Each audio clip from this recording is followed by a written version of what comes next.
In 2023, central banks around the world bought more gold than at any point in the past 55 years. Not private investors, not hedge funds. Governments themselves were quietly loading up on gold bars. The question is not what they were buying. The real question is what they were quietly walking away from. They were walking away from the United States dollar, and they had very good historical reasons to do so. Welcome to the Market Antiquarian, where history and finance reveal how the world really works. Subscribe to stay informed. To understand what is happening in 2026, you have to go back to a hotel in New Hampshire in the summer of 1944. Delegates from 44 nations arrived at the Mount Washington Hotel in Bretton Woods, carrying briefcases full of proposals. The world was still at war, but these men were already designing what the financial world would look like after the fighting stopped. They chose the United States dollar as the foundation of the entire global financial system. Every other currency would be pegged to the dollar, and the dollar itself would be tied directly to gold at $35 per ounce. The logic was simple. The United States held more gold than any other nation on earth at that moment. Fort Knox in Kentucky contained over 20,000 tons of gold when the agreement was signed in July 1944. Countries could trust the dollar because behind every dollar bill was a fixed, guaranteed weight of gold sitting in American vaults. For nearly 2 decades, this system worked remarkably well, and global trade expanded at a pace the world had never seen before. But by the early 1960s, something was quietly shifting inside the numbers that most people were not watching closely enough. The United States was spending heavily on military campaigns abroad and on large domestic programs at home simultaneously. More dollars were flowing out of the country than gold was flowing in, and the gap was growing wider every single year. Foreign governments began to notice. France noticed first, and France decided to act in a way that shocked Washington. In 1965, French President Charles de Gaulle stood before cameras in Paris and made a dramatic announcement to the world. De Gaulle stated that France would no longer hold American dollars in its reserves. France wanted gold instead. He sent French warships across the Atlantic Ocean carrying dollars, demanding that the United States exchange them for physical gold. The French warships arrived at New York Harbor, and the United States honored the exchange, but the message was unmistakable. Trust in the dollar was beginning to crack, and other nations were watching France very carefully to see what would happen next. West Germany quietly followed. Several other nations began converting their dollar reserves into gold at an accelerating pace. The gold held at Fort Knox began declining steadily, dropping from 20,000 tons toward 8,000 tons over just a few years. By 1971, the math had become impossible to ignore inside the offices of the United States Treasury Department in Washington. President Richard Nixon gathered his top economic advisors for a secret weekend meeting at Camp David in August of 1971. The meeting lasted 3 days. No press was invited. The decision made inside those walls changed the entire world financial system. On the evening of August 15, 1971, Nixon appeared on national television and delivered one of the most consequential speeches in financial history. He announced that the United States would no longer convert dollars into gold for foreign governments. Just like that, the link between the dollar and gold was severed completely after 27 years of the Bretton Woods Agreement. Economists called this the Nixon Shock. The term captured exactly how sudden and jolting the change felt to the rest of the world. From that day forward, the dollar became what economists call a fiat currency, meaning it was backed by nothing physical at all. Its value rested entirely on trust in the United States government and the strength of the American economy going forward. In the short term, markets absorbed the shock. The dollar remained dominant because there was simply no alternative large enough to replace it. Oil was priced in dollars. International trade was settled in dollars. Global debt was issued in dollars. The system kept turning. But underneath the surface, a slow and steady process had begun that would take decades to fully reveal itself to the world. Without the discipline of gold backing, governments could now create new money in quantities that were previously impossible. The United States national debt stood at roughly $400 billion in 1971 when Nixon made his announcement on television. 50 years later, that number had grown to over $28 trillion, a figure so large it is genuinely difficult to visualize. Other nations watched this expansion of American debt with growing unease, but for decades they had no practical alternative currency. The euro arrived in 1999, but never achieved the same global reach as the dollar in trade settlement and reserve holdings. China began building its economy into the second largest on Earth and quietly began asking a very important question behind closed doors. Why should China hold trillions of dollars in reserves when those dollars could lose purchasing power if America printed more money? This question was not new. It was the same question Charles de Gaulle had asked from Paris back in 1965. But in 2026, the nations asking this question were far larger, far more coordinated, and far more determined to act on the answer.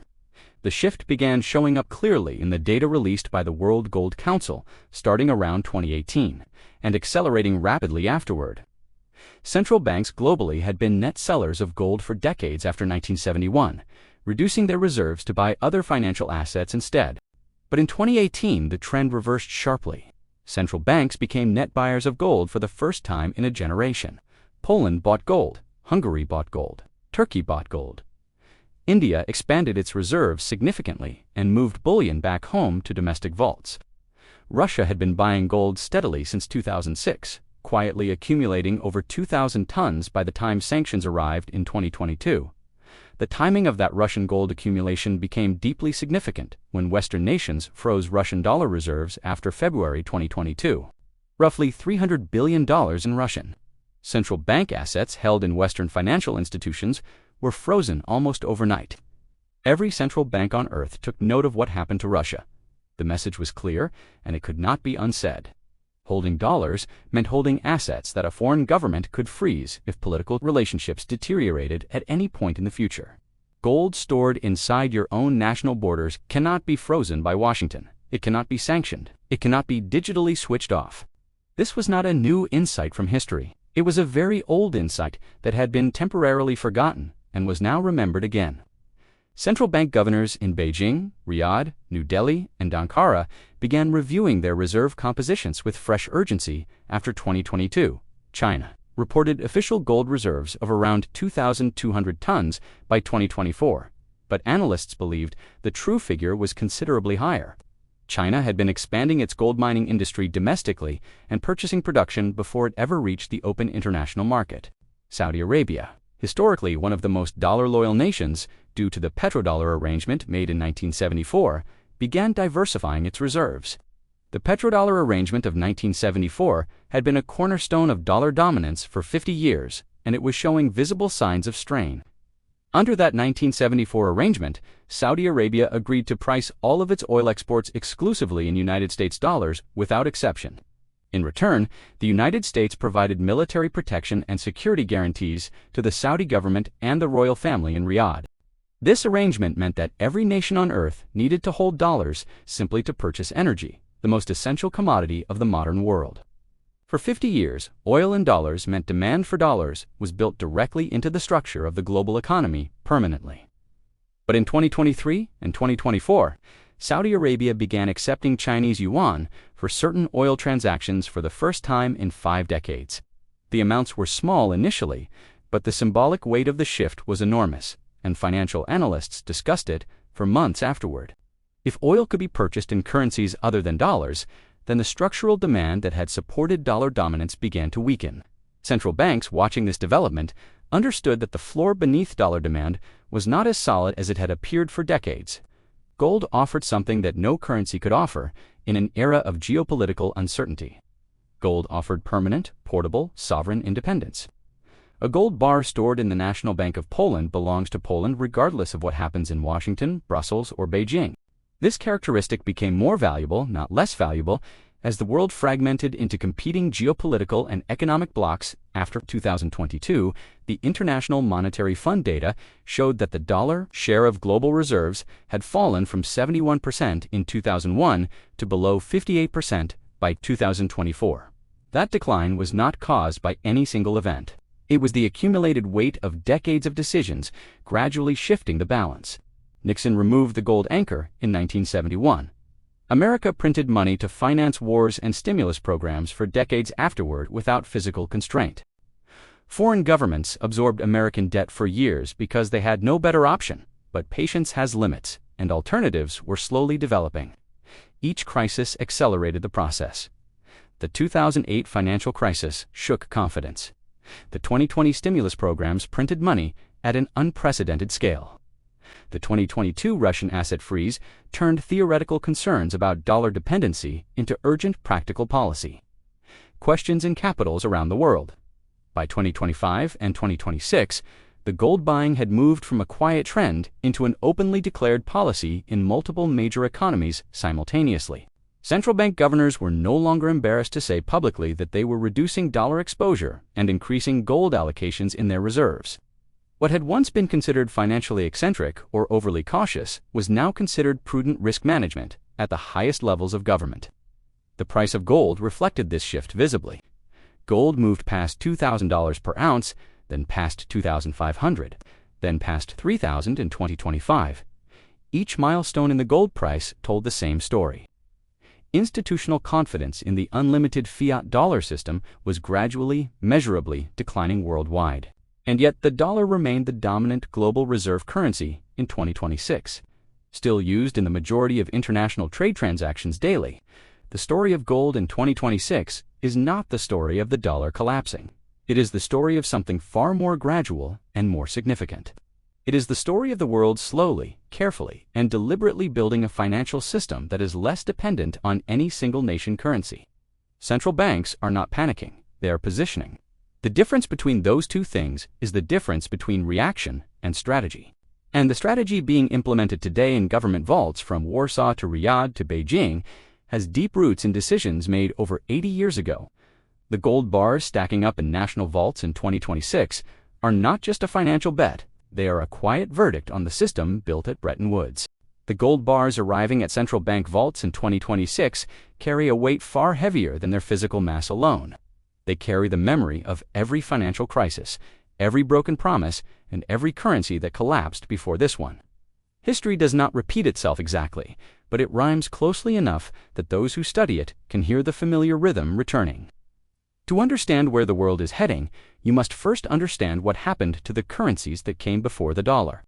The British pound sterling was once what the dollar is today, the undisputed center of global trade and finance for over a century. At the peak of British power in the 1800s, London was the financial capital of the world, and the pound was its undisputed crown. British government bonds called gilts were held by central banks from Buenos Aires to Bombay as the safest asset on earth. Then, two world wars drained the British treasury, and by 1956, Britain could not even fund its own military operation in the Suez Canal. The United States withheld financial support during the Suez Crisis until Britain withdrew its troops from Egypt and accepted American terms. Britain withdrew, the pound never fully recovered its global authority. Within 2 decades, sterling had been devalued, and its reserve role was finished. The lesson was brutal and clear. Reserve currency status is not permanent. It is earned through strength and lost through weakness. The dollar earned its status at Bretton Woods in 1944, backed by gold, backed by the largest economy, backed by the strongest military on earth. But the Nixon Shock of 1971 removed the gold backing, and the decades that followed slowly eroded the other pillars one by one. By 2024, the United States national debt had surpassed $35 trillion. A number that was growing by roughly $1 trillion every 100 days. Interest payments on that debt alone exceeded $1 trillion per year, more than the entire United States defense budget. Foreign governments holding American Treasury bonds were essentially lending money to a borrower whose debt was growing faster than its income. The credit rating agency Fitch downgraded United States government debt in August 2023, removing its perfect AAA rating for only the second time ever. Moody's followed with its own warning in 2023, and financial analysts across Tokyo, Frankfurt, and Singapore paid very close attention. Each rating warning sent another quiet signal to central bank reserve managers reviewing their holdings in offices around the world. Gold does not carry a credit rating because gold does not owe anyone anything. It simply exists and holds its value across centuries. This characteristic made gold increasingly attractive as the debt mathematics around the dollar became harder and harder to ignore. But the story of 2026 is not only about debt. It is also about a much deeper shift in the architecture of global power. For 80 years, the dollar system worked because American economic and military power made it the only rational choice for every nation. Nations that traded in dollars got access to American markets, American technology, and the protection of the American security umbrella. But after 2022, a growing group of nations began calculating that the costs of dollar dependency were outweighing the benefits they received. Brazil, Russia, India, China, and South Africa, the nations known as BRICS, began discussing alternatives to dollar settlement in trade. At the BRICS summit in Johannesburg in 2023, leaders from nations representing over 40% of the world population sat around one table. They discussed a shared payment system that would allow trade to flow between member nations without touching the dollar at all. 6 new nations were invited to join the BRICS group in 2023, including Saudi Arabia, the United Arab Emirates, Iran, and Egypt. The addition of Saudi Arabia to BRICS was a seismic moment. The nation whose oil had anchored the petrodollar system was now at a different table. None of this happened overnight. These shifts take years to build and decades to fully materialize in the global financial system. But the direction of movement was unmistakable, and central bank reserve managers do not wait for certainty before adjusting their positions. They move early, quietly, and with deliberate patience. Exactly the way a ship turns its heading long before the storm arrives on the horizon. The gold market reflected this institutional patience clearly. Central bank purchases in 2022 totaled 1,136 tons, the highest since 1967. In 2023, central banks purchased another 1,037 tons of gold, making it the second consecutive year of historically record-level buying worldwide. These were not panic purchases. They were systematic, planned acquisitions spread across dozens of nations acting with quiet coordination. The nation that most visibly showed this strategy was China, whose central bank reported gold purchases for 18 consecutive months through 2024. Chinese citizens, standing in lines outside Shanghai gold shops in 2024, reflected the same sentiment their government was acting on at the policy level. Retail gold demand inside China hit record levels in 2024 as ordinary people in Beijing and Shenzhen bought small gold bars and coins. The cultural connection between Chinese society and gold runs far deeper than modern financial theory. It stretches back more than 3,000 years. Gold in Chinese history was not just a store of value, it was a symbol of permanence in a world where dynasties rose and fell like seasons. That ancient instinct had been suppressed during decades of economic controls, but was now re-emerging with remarkable energy across China. India told a similar story from its side of the same historical coin. India imported over 800 tons of gold in 2023 alone. Indian families in Mumbai and Chennai have historically converted savings into gold jewelry, a practice rooted in centuries of distrust of paper money. When the Indian government moved its gold reserves stored in the Bank of England back to domestic vaults in 2024, the symbolism was powerful. India was physically reclaiming its gold, pulling it out of foreign custody and locking it inside Indian borders under Indian control. Germany had done something similar years earlier, beginning a process in 2013 to repatriate 300 tons of gold from the Federal Reserve in New York. Germany completed that repatriation ahead of schedule, moving gold bars stamped with the Bundesbank seal back to Frankfurt by 2017. The Bundesbank displayed some of those returned gold bars to the German public in a Frankfurt exhibition, letting citizens see the metal with their own eyes. The act of physically showing citizens the gold was not just symbolic. It was a statement about what the German government considered real wealth. Poland accelerated its own gold repatriation in 2019, flying 100 tons of gold bars back to Warsaw from vaults in the Bank of England. Polish Central Bank Governor Adam Glapiński stood before reporters in Warsaw and held a gold bar in both hands for the cameras. He stated that gold is the foundation of trust, and that having it at home sends a clear message to the entire financial world. These public displays of gold were deliberate communications to citizens, to markets, and to other governments watching from around the world. The language of gold is not spoken in words. It is spoken in tons, in vaults, in flights of armored cargo planes crossing international borders. And that language was growing louder by the month as 2025 turned into 2026, and the buying continued without pause or hesitation. The gold price crossing $3,000 per ounce in early 2025 was a psychological milestone that attracted significant attention from financial media globally. At that price level, the total value of all gold ever mined in human history exceeded $13 trillion, a staggering measure of accumulated trust. Gold had outperformed the United States stock market over the previous 25 years, when measured from the peak of the dot-com bubble in 2000. An investor who held gold from 2000 to 2025 saw gains that outpaced inflation, outpaced treasury bonds, and matched broad stock market returns. This historical performance data was not lost on institutional investors sitting alongside central banks as competitors for available gold supply. Pension funds in Europe began allocating small percentages of their portfolios to gold, adding institutional buying pressure on top of central bank demand. Sovereign wealth funds in the Gulf states quietly increased gold allocations in 2024 and 2025 as oil revenues were reinvested more carefully than before. The supply side of the gold market could not simply expand to meet this rising demand the way a factory could increase production of manufactured goods. Gold mining is a slow, capital-intensive, and environmentally complex process that requires years between discovery and the first bar leaving the refinery. Global gold mine production had been roughly flat for several years, hovering around 3,600 tons per year, with limited capacity for rapid growth. When demand from central banks, institutions, and retail buyers surged simultaneously, the only variable that could adjust quickly was the price itself, and the price adjusted steadily and persistently, reflecting the accumulated weight of institutional and government decision-making worldwide.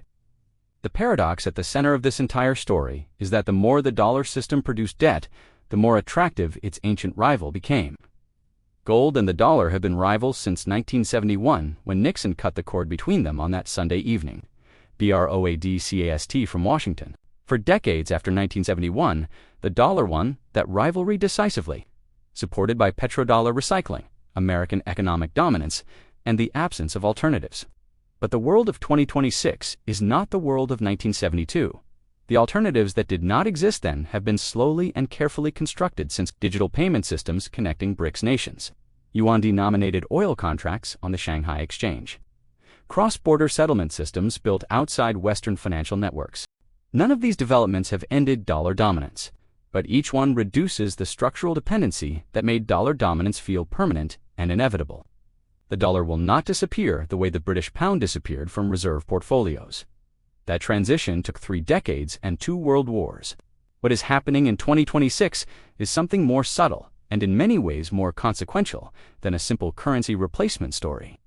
The world is building redundancy into its financial system, the same way engineers build backup systems into critical infrastructure to prevent total failure. Gold is the oldest backup system in human financial history, tested across 5,000 years of empires, rising and falling around its unchanging value. Central banks buying gold in 2026 are not predicting the collapse of the dollar. They are hedging against a world where the dollar matters less. There is an important difference between those two statements, and that difference is the key to understanding what the gold market is actually telling us. The Bretton Woods system that Nixon dismantled in 1971 was itself built to replace a previous system that had failed under the weight of 2 world wars. Every financial architecture in history has eventually been replaced by a new one, better suited to the power realities of its era. The question for 2026 and beyond is not whether the current system will evolve. History tells us clearly that it will evolve, as it always has. The question is how that evolution will unfold, how long it will take, and which nations will be best positioned when the new architecture takes shape. The nations buying gold today are placing a very specific bet on that question, and they are placing it with the full weight of their national treasuries. Gold bars, stacked in vaults from Beijing to Warsaw to Riyadh, represent a collective institutional judgment about the direction of the next financial era. That judgment says the era of unchallenged dollar dominance is not ending abruptly, but it is ending gradually, and the transition has already begun. The history of money is ultimately the history of trust. Trust in institutions, in governments, in the promises printed on pieces of paper and signed in ink. When that trust erodes, as it has eroded before in every era of financial history, human beings return to the one thing that requires no promise at all. The past still has stories to tell. Subscribe and let us uncover them together.